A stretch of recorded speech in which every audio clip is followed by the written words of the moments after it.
you could be in the Matrix, right? I mean, you could say, oh, well, we can test our senses. Well, you can test your senses by using your senses. It's sort of circular, but all knowledge is ultimately rooted in just a decision to trust experiences.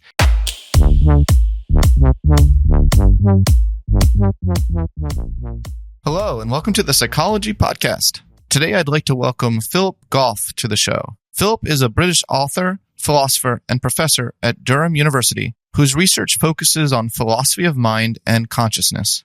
In this episode, we discuss his latest book, Why? The Purpose of the Universe. This is a very deep book, and therefore this was a pretty deep discussion. In this episode, we discuss topics such as evidence for the existence of God, what physics says about the probability of there being a God, and whether the universe has a purpose. We also discuss the function of religion in society and Philip's own views on what form God would take based on the latest evidence. And in probably my favorite part of the discussion, we discuss peak experiences and whether people are seeing reality most clearly when they're in the throes of a peak experience. So this is a very juicy topic and a juicy episode. So without further ado, I bring you Philip Goff. Philip Goff. It is so exciting to welcome you again to the Psychology Podcast. Hi, Scott. It's good to be here. It's been a while. It has been a while, and in the intervening period, you've solved the mysteries of the universe. So, well done. Yeah, all wrapped up now, ready to retire. But actually, Scott, your podcast was one of the first I ever went on. I thought many it was years ago. I thought it was. And I was incredibly nervous because I'd never really been on a podcast before, and done a few more since then. So I'm a bit more used to it. But yeah, it's exciting to come back on again. Well, it's great to have you back. Last time, we discussed different theories of consciousness, and I've just been absolutely riveted to see how you've integrated that and connected that with religion. So we're going to jump into all of this today. What is the point of living? Let's start out with a really... You start with the easy questions, yeah. Well, I mean, actually, because, my recent book, modestly titled Why? The Purpose of the Universe, most of it is doing what I do, is the sort of cold-blooded, scientific, philosophical argument for something. But in the final chapter, I do get to these big questions, right? What's the point of it all? Why are we here? How does this affect human meaning and purpose? And I suppose, quite generally, I take a sort of middle way. I'm always the middle way guy. So, you've got some extremes like the Christian philosopher William Lane Craig, who say, if there's no God, if there's no point to the universe, it's all pointless. We might as well just kill each other if we want to. And then at the other extreme, you've got the, familiar secular humanist position, like there probably is no purpose to the universe, but even if there is, it's kind of irrelevant. We make our own meaning and purpose. That's all there is to it. I guess I take a middle way point of view where, if there's no God, if there's no purpose to the universe, we can still live meaningful lives by doing things that are worth doing, pursuing kindness, creativity, the pursuit of knowledge and so on. But maybe if there is a purpose to the universe, if we've got some reason to take that seriously, maybe there's a hope of a greater purpose, or at least a greater sense of meaning and purpose in existence. And that's where I eventually get to in the book. Yeah, you really had me thinking a lot, because I teach a course on well-being at Columbia, and I teach about purpose, and I have this semester I actually have a very very, very religious Christian student who all of her reflections are tied to we had a thing last week which was like reflection on what is your purpose, and the whole thing was to serve God, and I feel like after reading your book, I'm kind of viewing her reflection. Maybe I need to give her a better grade. Come and think of it, because I think there's something really interesting there where maybe there, and you're going to explain this to me, but maybe there is actually a reasonably scientific support for some version of the purpose I have is one that is in line with a cosmic purpose, even though I don't know exactly what it is yet. Yeah, I guess the position I've reached after struggling back and forth for many years is that both sides of this never-ending debate have something right and something wrong. I think so many people in the West think either you have to believe in the very traditional idea of God, as all-knowing, all-powerful, perfectly good, or you're a secular atheist. It's like, whose side are you on? Richard Dawkins or the Pope? Make your mind up. And I've just come to think that both sides have something right and something wrong. With the traditional belief in God, they have the challenge of explaining why there's so much suffering, right? Why would a loving God who can do anything allow so much suffering in the world? But I think there are also things traditional atheism struggles to explain, most notably the fine-tuning of physics for life, the surprising discovery of recent decades that for life to be possible, certain numbers in physics had to fall in a certain incredibly narrow range in such a way that on the face of it, it's incredibly improbable that a universe like ours would get the right numbers for life just by chance. So, humans get stuck in this dichotomy, don't they? Are you a sort of US capitalist or a Soviet communist? Are you do you believe in the soul, or is it just electrochemical signaling? And we ignore the wealth of middle ground options. That's what I'm really trying to do in the book. I'm not saying, this is the answer, this is the one true faith. I'm just exploring the wealth of interesting positions between God and atheism.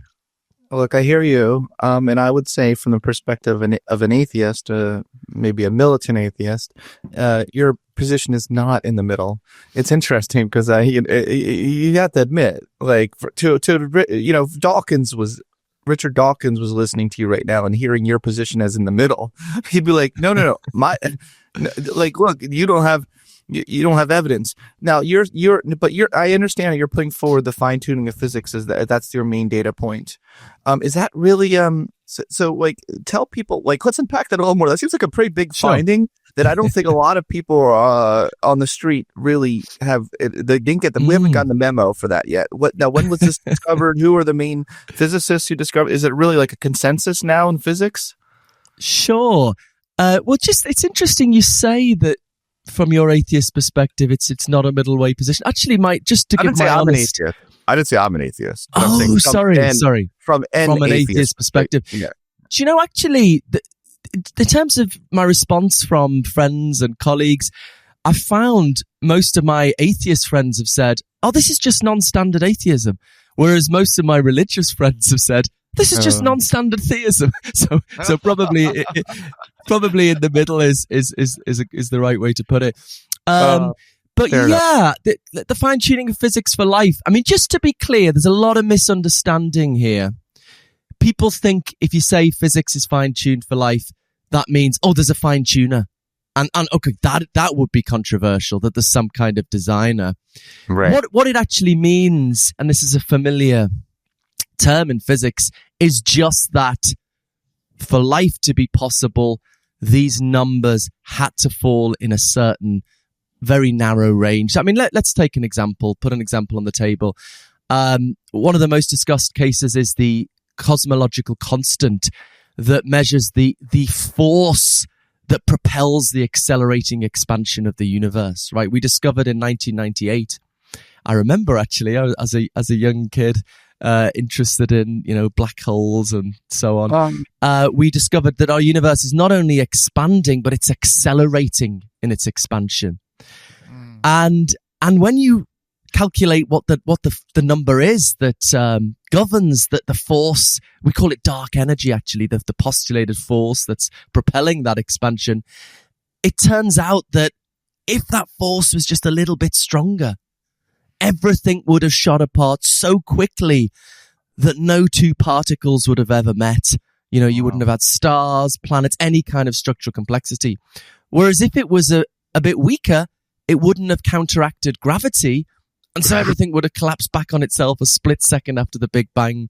So for life to be possible, that number had to be kind of like Goldilocks porridge, right? Not too big, not too small, kind of exactly right, or not. It's not one number that's needed, but it's in a quite narrow range. So yeah, I mean, this is fairly uncontroversial physics. Just what I've just said, and I do find it surprising not many people know about it. I mean, I tweeted a big list of very big, high-profile physicists who accept this. I mean, Stephen Hawking did, Nobel Prize winners. my mind's gone blank on names just now. Leonard Susskind. There's always some controversy, but it's a fairly broadly accepted fact, at least about our current theories, right? Of course, the current theories may change. They may change that you'll get less fine-tuning. They may change that you'll get more fine-tuning. But I think, we've got to work with the evidence we currently have. What follows from that is another question. But just let me say, I am inclined, honestly, to think we're kind of sort of in denial about this as a society. I think it's a little bit like when we first started getting evidence that we were in the center of the universe and people struggled to accept that. Sorry, that we weren't. What did I say? We started getting evidence that we weren't. I miss another memo. Yes, sorry, Freudian slip there. And people struggled to accept that because it didn't fit with the picture of the universe they got so used to. And nowadays we scoff at those people and think, stupid religious people. Why didn't they just follow the evidence? But I think every generation absorbs a worldview that they can't see beyond. And I think we've got I think in our normal standard way of thinking about evidence, I think, and we can maybe debate this, I think this is evidence for some kind of goal-directedness towards life in the early universe. And I think culturally we've just got so used to the idea, no, that's not what science says, that I think we're just ignoring where the evidence is most straightforwardly pointing. I think future historians looking back will think, why did they just ignore this for so long? So that's where I'm up to. Or maybe there is a God somewhere thinking that, like, why are they still ignoring me? I don't know. I guess a lot of people do pray to God, but it is so interesting because you're like coming in as a non-physicist. And you're thinking this through. You're like, let's actually really think this through in a human level. Like, what are implications for humans? And that's so cool. Like, I feel like physicists should really appreciate you. Do they? Do they appreciate you? Do you hang out with physicists? Increasingly, I work with a lot of physicists. I'm currently working with physicist Graham White at University of Southampton. We're going to get in a few physicists and philosophers together to put forward a paper on some of the recent philosophical discussions in this area. I had a conference in Durham last week where Luke Barnes and Geraint Lewis came, two cosmologists who have written, I think, one of the best recent books on the evidence of fine-tuning. It's called A Fortunate Universe. And it's interesting that one of them, Luke, is a Christian and takes this in a theistic direction, whereas Geraint, his co-writer, is an atheist and thinks the multiverse is the best explanation. But so most of the book is just the evidence, and then they have a sort of dialogue at the end. But what I find a lot of, though, to be honest, I was talking to a parent of one of my kids recently, who's a very good friend and a physicist. And what I find a lot is people say things like, I don't find many people saying that this is not true about the fine tuning. I get that on Twitter, but I don't get that from physicists. What they say is, what they say is, the evidence is going to change, right? Physics isn't complete. And I think, physics is not complete. We haven't brought general relativity and quantum mechanics together. Maybe when we do that, this will go away. But it's equally possible there'll be more fine tuning. And I think all you can ever do is work with the evidence you currently have. It's the definition of a bias to say, I'm going to ignore the evidence as we currently have it and wait until evidence comes along that better fits the theory I like. And I honestly think that's what's going on. Just one more thing. I think we're very well trained in intellectual circles in the West to be very alert to religious bias from religious upbringing.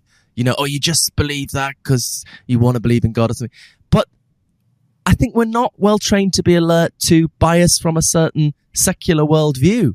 And I find like that's a much more powerful influence on me. I do feel silly talking about this stuff in front of my colleagues. Really? It took me a long time to build up the confidence. So, close childhood friend of mine, John, says, "Oh, it's just your Catholic upbringing." I mean, my Catholic upbringing that I rejected when I was 14. You rejected it, yeah. I feel like that has hardly any influence over me. Whereas the secular world, worldview I swim in, that cosmic purpose is just ridiculous. That as much, that's really hard to counter. So anyway, look, I mean, that's not an argument, but I think what I want to press is that we need to be alert to biases on both sides. Okay, so yeah, I agree. I definitely agree with that. So let's further unpack your argument why science points to a cosmic purpose. The second part of your argument is a little more in my wheelhouse. The fact that you argue there's psychophysical harmony, the improbable alignment between consciousness and behavior that is presupposed in any evolutionary story of the character of our conscious experience. Can you unpack that one a little more for me? Because I can maybe wrap my head a little more around that one. Yeah, this is much harder to convey. I'll be honest about that. With the fine tuning, it's easy to get people to see the issue, even if they think it's bullshit or something. But with this, it is much harder. And well, the way I try to set it up in a paper I've got in an article in Scientific American is to think about the way David Chalmers famously set up the hard problem of consciousness. Right? He distinguishes the easy problems, so-called, and the hard problems. So the easy problems are kind of to do with behavior or information processing, what stuff does. And science knows how to deal with that. You postulate a mechanism to explain the behavior. But Chalmers thinks those kind of things always leave open the hard problem. Why is there experience? Why does it feel like something to be in this brain state? So that whole approach to consciousness that, by the way, I'm very much on the side of, distinguishes sort of behavior from experience and says of course these go together in the real world, but there's at least a conceptual separation. Now, but once you do that, what I think Chalmers never realized is once you do that, you've got another problem. Why do they fit together so well? If experience and behavior are sort of logically separable, why do they fit together so well? I mean, the most obvious examples are like pleasure and pain. Like when something hurts, you avoid it, and that's kind of appropriate, right? That's like if something feels bad, that gives you a reason to avoid it. If something feels good, you tend to go for it, and that makes sense as well. But if these two things if behavior and consciousness are separable, like why would they go together in this way that kind of makes sense? And that's just one example. I mean, in general, they fit together. I mean, the crucial thing I'll say is, and this is what the first response is, well, it's evolution, right? And I don't think evolution does it because, I mean, I believe in evolution. I think we evolved the consciousness we have. But I think any evolutionary explanation of our consciousness presupposes what I'm talking about, presupposes that behavior and consciousness go together in a kind of rationally appropriate way. Like natural selection is only going to make me feel pain when my body's damaged if I'm going to respond appropriately and avoid getting my body damaged. It's only going to make me feel pleasure when I eat if I'm going to respond appropriately and, eat, and then I'm going to survive well. So we do have this deep question. I mean, you could say, well, the whole thing's Chalmers is just wrong. Consciousness just is a behavioral thing. That's one option we could maybe talk about. But as soon as you say, no, there is this separation, there is this deep difficulty of why they fit together so well. And I think it's massively underexplored. It doesn't lead you straight to cosmic purpose. I've got a broad, complicated discussion, but there's something deep that the problem of consciousness is much deeper than we've currently envisaged, I think. Yeah, this is really complex stuff, and I don't want to lose our audience, but this is really, really deep. This is really deep stuff.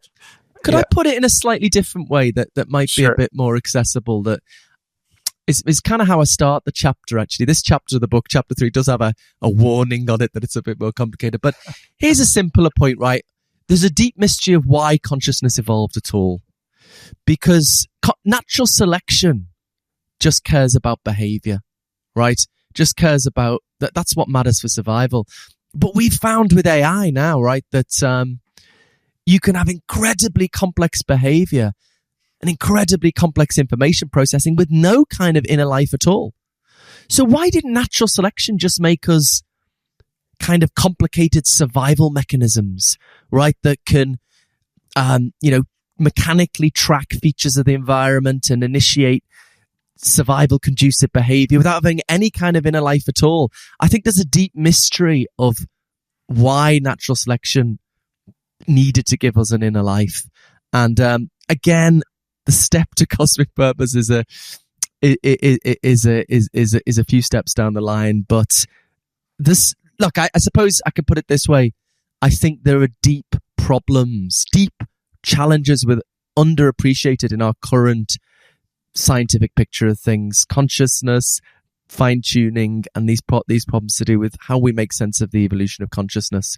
And what I'm trying to do in the book is just really wrestle with them quite deeply. Oh, I know what you're doing, and I am in awe of you for doing it. Thank you. Yeah. There's just various things that I'm trying to see how they line up. So help me line up something. I mean, you make this case that there is, you use the word goddish. I think it's funny. But you're like, there is this, like, these are the two arguments that there probably is the existence of something goddish and the fine-tuning physics for life and the psychophysical harmony. And then you have a whole argument why the omni-God probably doesn't exist. But I guess help me square this away. I would have thought, maybe I'm not understanding it correctly, but since you're like the guy when it comes to the theory of panpsychism, right? Isn't panpsychism literally an argument for an omnipresent consciousness? And if there like something fundamental to the universe, and if there is an omnipresent, wouldn't that actually be some suggestion there might be an omnipresent God? I guess I'm not understanding how you come up with there probably isn't an omnipresent God, considering you're Mr. Panpsychism. Does my question make sense? Absolutely. That's I would have really thought you would have come across the other way.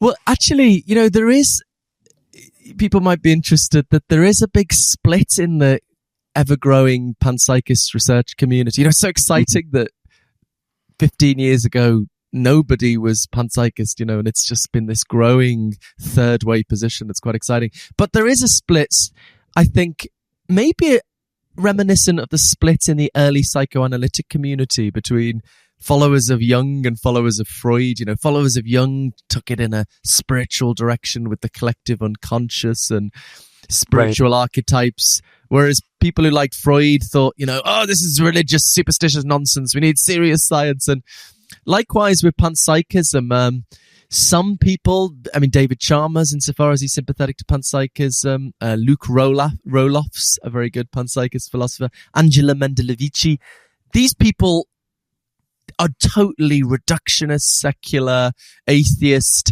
They don't believe in some transcendent reality. They just think, look, ordinary consciousness, seeing color, hearing sound.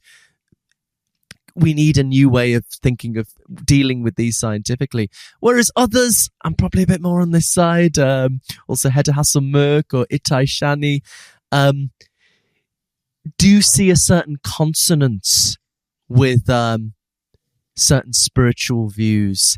Actually, Joanna Leidenhag is a very good philosopher and theologian who defends a sort of panpsychist Christianity where she thinks, if you've got consciousness pervading the universe, this helps us understand how God can have an intimate connection with the universe. I think that's what I think. Yeah, so I would say, look, I'd say there's a consonance here, and one of the middle way options I consider in the book is cosmopsychism, where the universe is a conscious mind. And so if you're dealing with fine-tuning, why go for a sort of supernatural designer if the universe itself can be a conscious being with goals in some sense? So look, I'm open to a God in some sense. I'm open to a conscious universe. I just think all I'm objecting to is a God who is all-knowing, all-powerful, and perfectly good. Because I think, why would there be so much suffering? Why would it's not? I suppose I think more positive. There's evidence against, right? Why would such a being choose to create us with the horrific process of evolution by natural selection? Why would they allow these kind of shrew, I can't remember the name of it now, that kills its prey by paralyzing it and then slowly eating it alive. You know, it just makes no sense to me. So, one possibility I take very seriously is a God of limited abilities, a God who's made the best universe they can, right? And maybe God can't just create intelligent life in an instant. Maybe the only way they can do it is create a universe from a singularity with the right physics to eventually evolve life. And God's like, I'm sorry, it's going to be messy. I know it's best. It was this or nothing. So I take that seriously. So I'm very open to all these possibilities. It's just the very traditional, all-powerful God that I really think this. So yeah, I think I have strong evidence against that, but fine-tuning is strong evidence against classic atheism that we're in a purposeless universe. So we need hypotheses, in my view, that can account for both. And I think there are such hypotheses on the table. I mean, the simulation hypothesis is one that atheists tend to like a bit more. You know, maybe we're just in a simulation created by some random software engineer on a spare day. But so yeah, that's one non-standard design hypothesis. Yeah, it's Chalmers believes we're living in a simulation, and he puts it that I think he gave me a certain probability once, and it was pretty high. that he thought. Yeah. But it seems like the simulation hypothesis is very consistent with your view.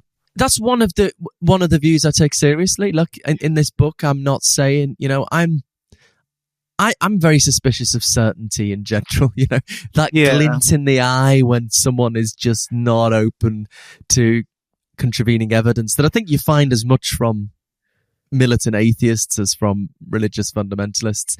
But I suppose, where I eventually come to, and I've got a section of this in the book with the simulation hypothesis, is I guess I don't think, and this is where I disagree with Chalmers, I don't think creatures in a simulation would be conscious.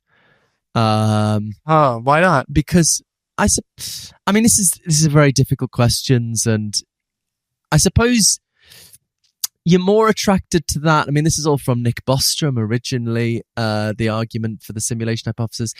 And if you have the kind of view where consciousness is about kind of information processing, then you're more likely to think something that's simulated, a simulation of me, if the simulation has all of the structure of my brain, there's kind of going to be the same information processing, and so my consciousness. But if you're a panpsychist, like myself, you kind of think consciousness is kind of the flesh and blood of the world. It's the sort of stuff of the world. And so just having a simulation of something isn't going to give its consciousness, in the way, you know, having a simulation of a hurricane doesn't make your computer wet.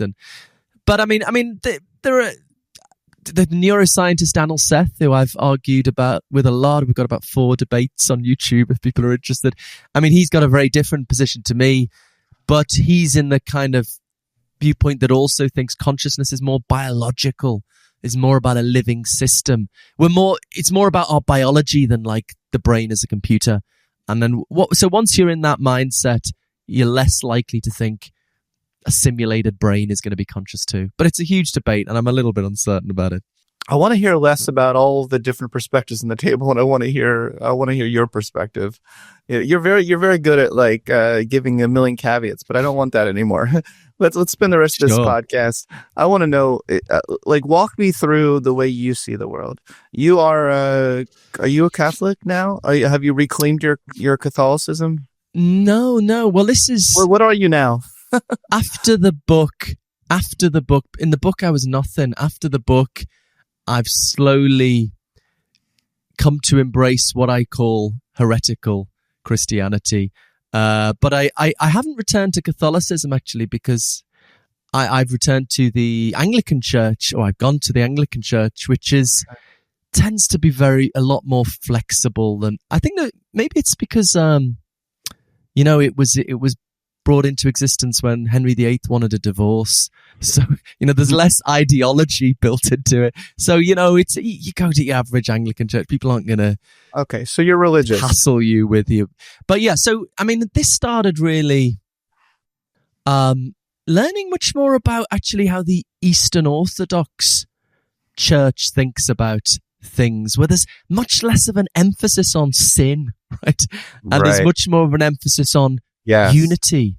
The purpose is, it's all about God and the universe coming into a state of deep, intimate unity. And, when I was talking and reading about this, I have two reactions. Firstly, it resonates at a deep level, much more so than the Christianity I was familiar with. This idea of, God's interested in punishing someone for our sin, and we all deserve to go to hell, but Jesus takes the hit, and so we're going to go to heaven. That just makes no sense intellectually or spiritually.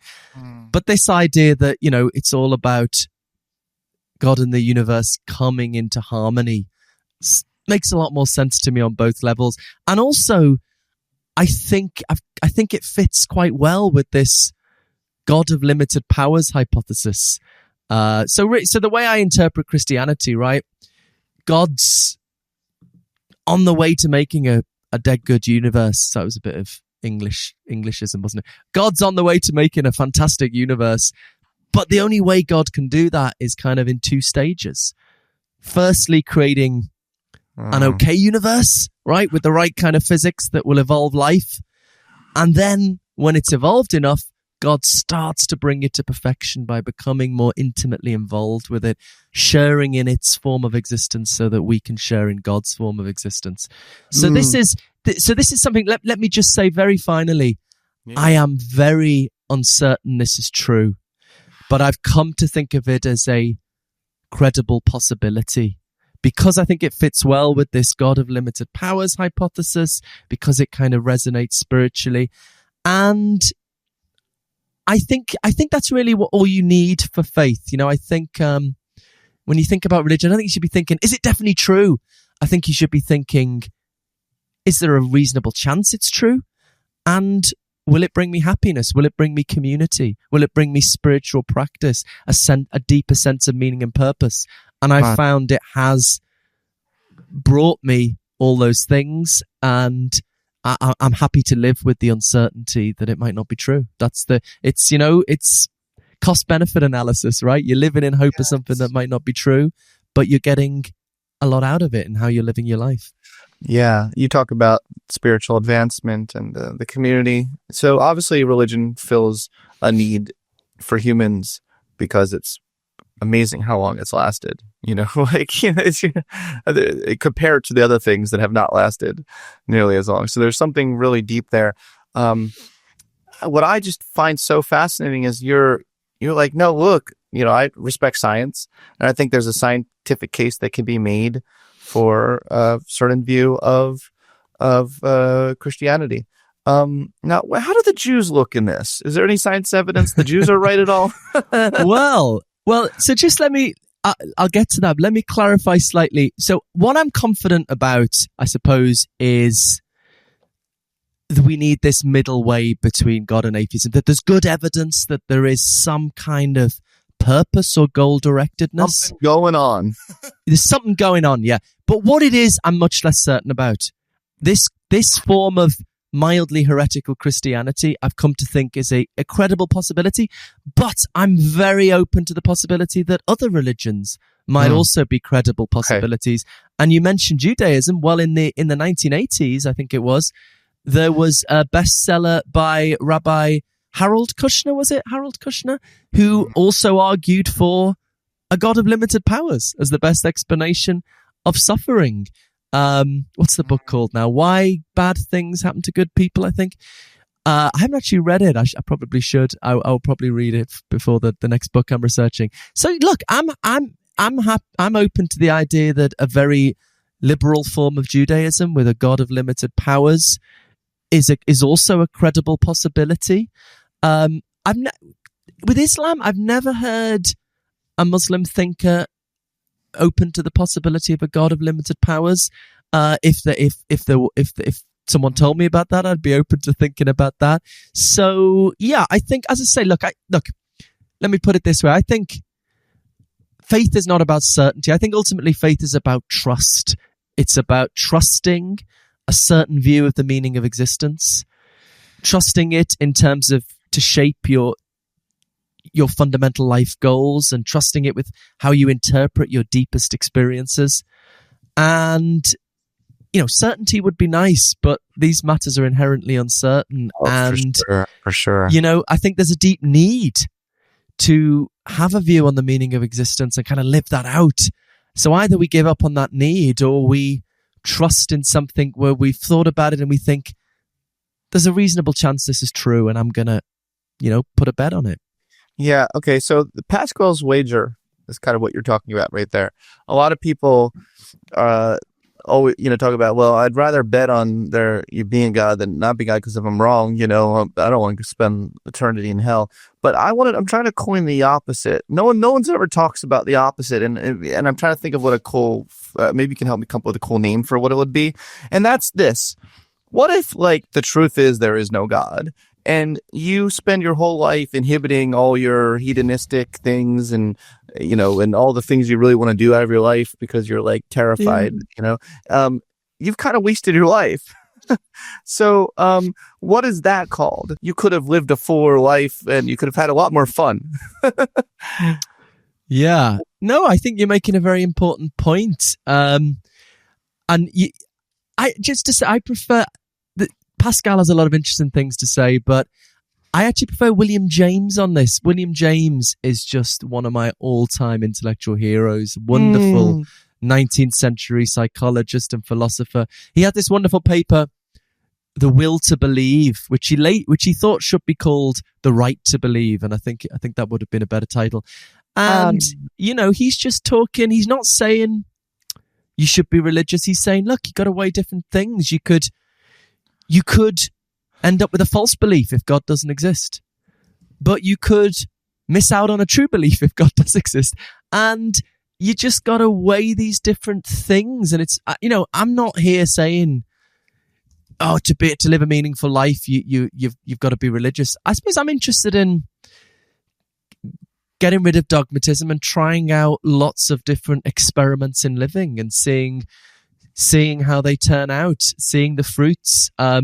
But yeah, I suppose my version of Christianity would be incredibly liberal, so I'm not really going to be giving up on much.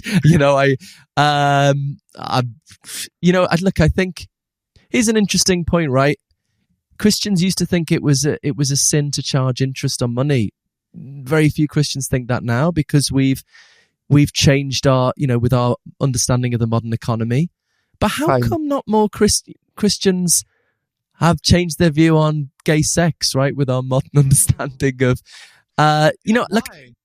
one thing I'm keen to, I think, if you look historically, religion has always reinvented itself in the light of the science and philosophy of the time. Aquinas' philosophy was radically new. Now it's the official view of the Catholic Church. I think that's become stultified more recently because I think we're going through a period of history where liberals and progressives kind of think it doesn't make intellectual sense. And so then it becomes dominated by conservatives, especially in the US. Now, let me just say, actually, before I'm misinterpreted, I don't hate conservatives. I think it's good in some ways to have a balance between progressives and conservatives, so the conservatives can protect our traditions and not sort of throw everything out at once. But the progressives can think, well, look, science and philosophy and morality is changing. Let's update them. So, I'm just about to start a new book in the new year on reimagining religion. And I would just like to encourage, more liberal voices to be in the mix in how we're thinking about religion and re-understanding. Can I say one more thing on the sex stuff? I've just talked a little bit too long, but you see my point. I feel like you really get what I'm trying to say. Absolutely. Yeah, absolutely. Yeah. Tom Holland, wonderful book Dominion on the impact of Christianity in history, makes an interesting point that in the early days of Christianity, the rules on no sex before marriage were really bloody important because they protected women and slaves from getting raped. Not entirely, obviously not entirely at all, but to an extent, it protected people who have no rights. So maybe we need to rethink Christian sexual ethics as Christians.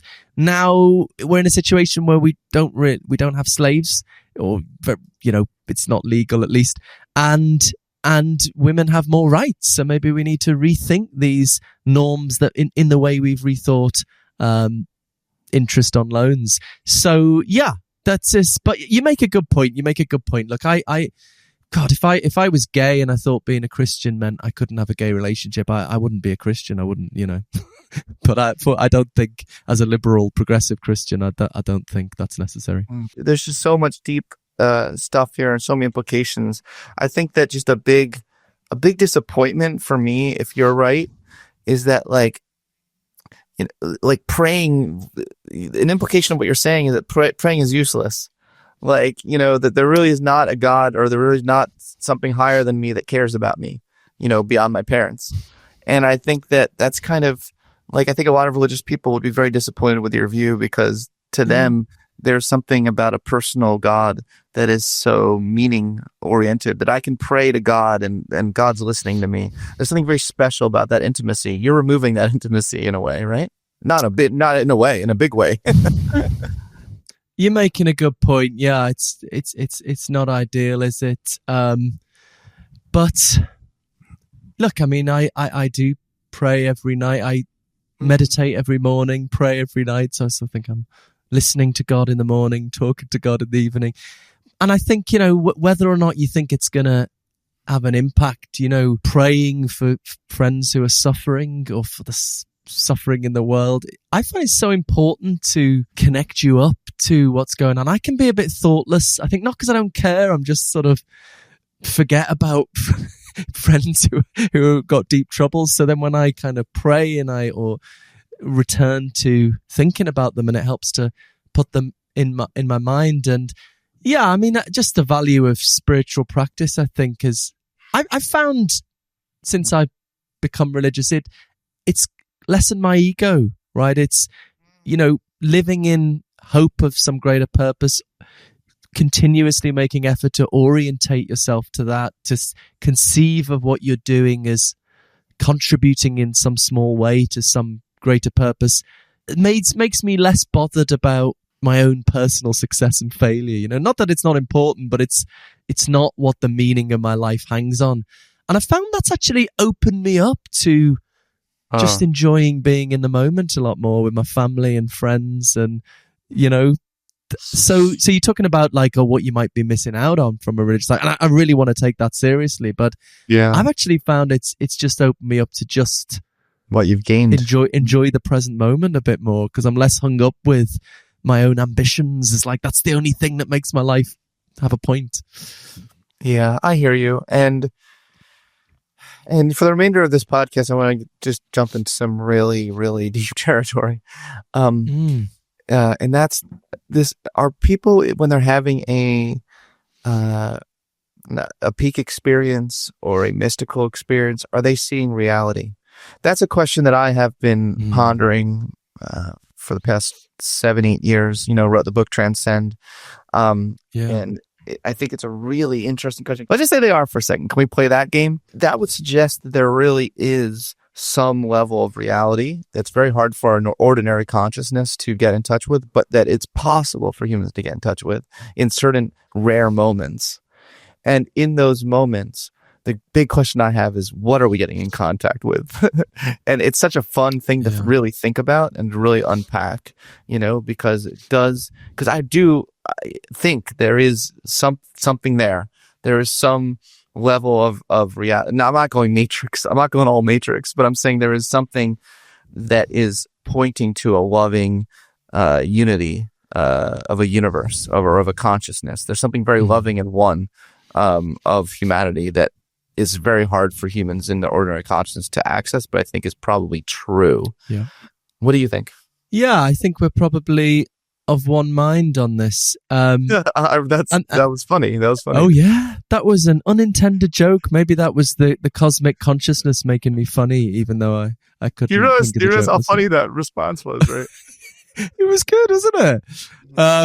Yeah, I mean, this is one thing panpsychism can make a difference on. I said that some panpsychists, not all, it's important to say not all, some panpsychists see a consonance with certain spiritual views. And I think it does perhaps open you up to taking mystical experiences more seriously. I mean, if you're a physicalist and you think it's just physics is the complete story of the fundamental nature of reality, you've got to think a mystical experience is a delusion. It's just something funny going on in your brain because, at least if you haven't experienced that there's some greater form of consciousness at the root of things, that's not really compatible with physics being the complete story.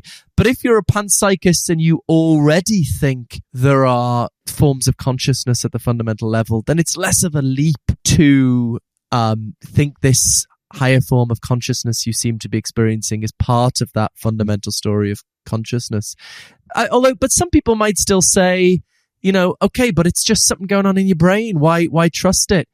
And here, let me come back to the great William James again. Where is consciousness? Where is consciousness? And in your view, it's not just in the brain. Yeah. That's a good point. Yeah, that's another good way you could be led into that, and it's a lot more complicated than many people think. But James had this. So one of the great, still really good text on mysticism is in James's The Varieties of Religious Experience. Most of this is a sort of psychological study of mystical experiences. But at the end, he says, would it be rational for someone who's had a mystical experience to trust it? And he says, well, if you say no, it's sort of a double standard, because we all think it's okay to trust our ordinary perceptual experiences, right? Right.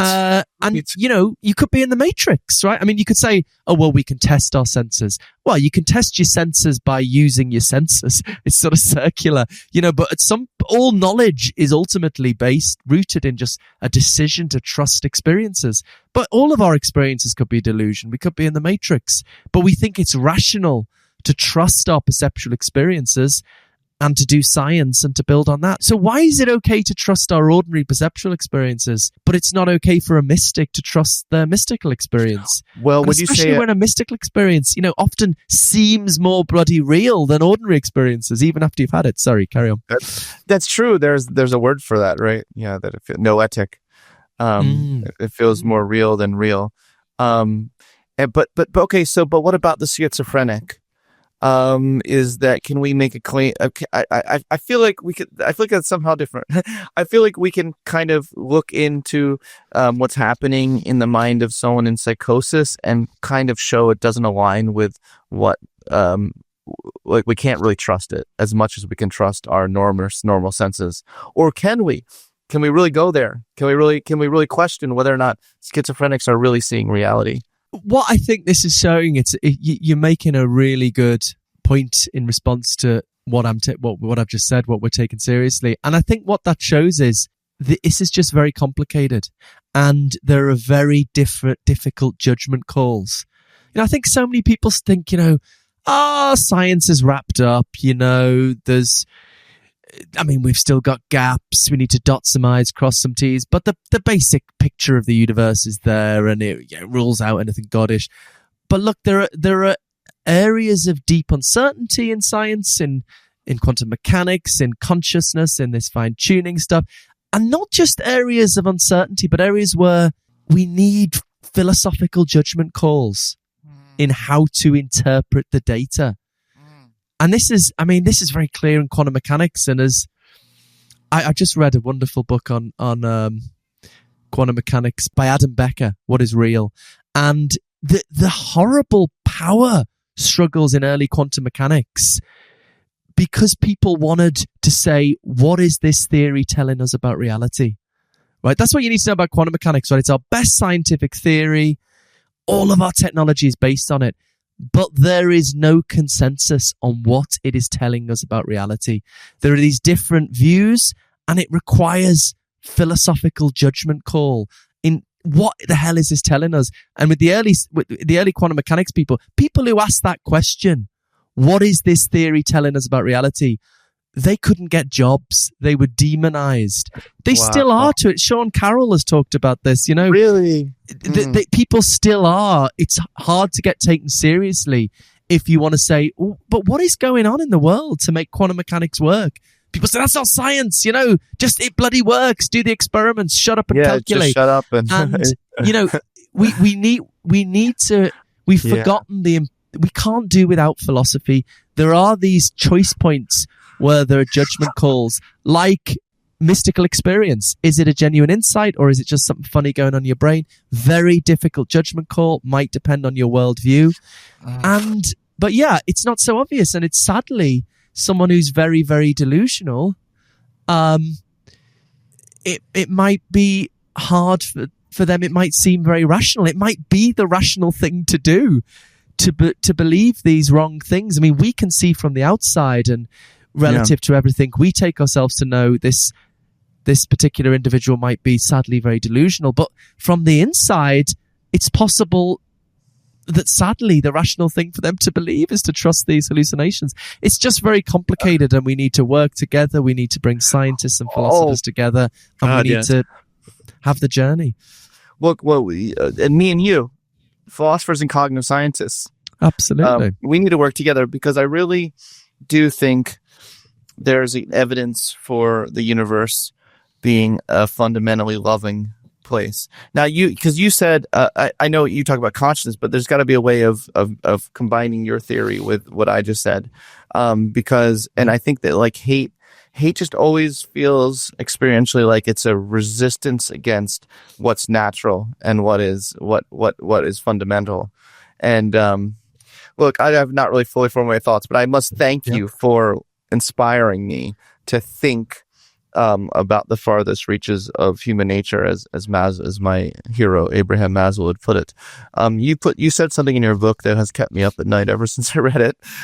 You talked about actually William James, and I didn't know he said this, but he's like, if you're in the middle of the precipice between two things, right, and you have to leap and take the chasm, you have to take the leap of faith sometimes. But here's the interesting thing: whatever you believe is going to end up increasing the probability that it's true.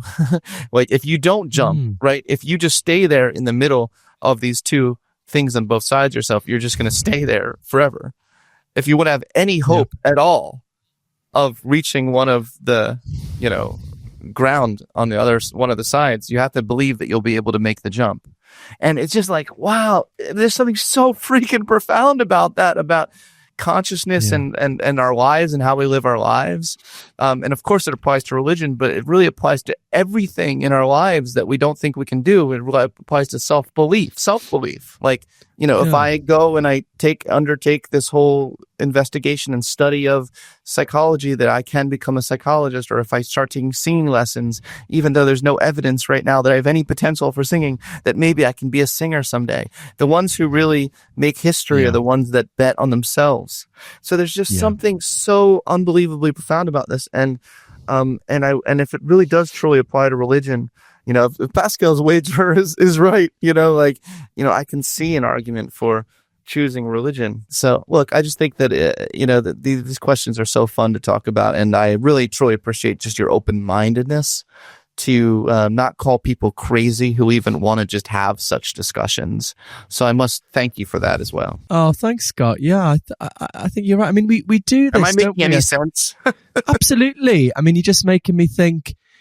We do this in life, don't we? That we take a leap of faith. When let's say a loved one is very ill and the prospects are not good, but they're not.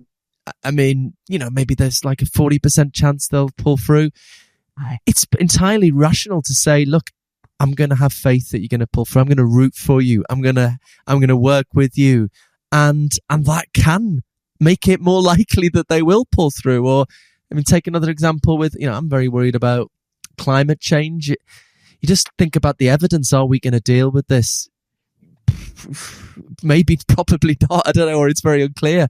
But I can still say, I'm going to have faith that we are. That gives me meaning and motivation and give me, strength to carry on and make it more likely. So that's very much how I see religion. I'm not interested in, this is the one true faith. You're right. I'm right. I'm right. You're wrong. But you only live once, and you could be believing something false, but you could miss out on something true, and you could miss out on a richer form of life. And I think historically religion has played a crucial social role in how it brings the community together, marks the seasons and the big moments of life, birth, coming of age, marriage, death. I think the secular world has not managed to replicate that. I mean, I'm not saying, I've got no argument that never could. Some secular thinkers think it could and think we should develop such institutions. But at least for the moment, it's never seemed to quite manage that. So, yeah, that's really the value for me in bringing people together in community and spiritual practice and embracing their uncertainty, taking the leap of faith. Taking the leap. Yeah. Hey, thank you, Philip Goff. I'm glad we were finally able to have this chat. Oh, thanks, Scott. Really lots of fun. Let's stay in touch. Let's carry on talking. Thank you. I love that. Our mutual friend, Annika Harris, says hi. Oh, hi, Annika. Annika's cool. She's done some awesome. Great stuff, written some great stuff on panpsychism.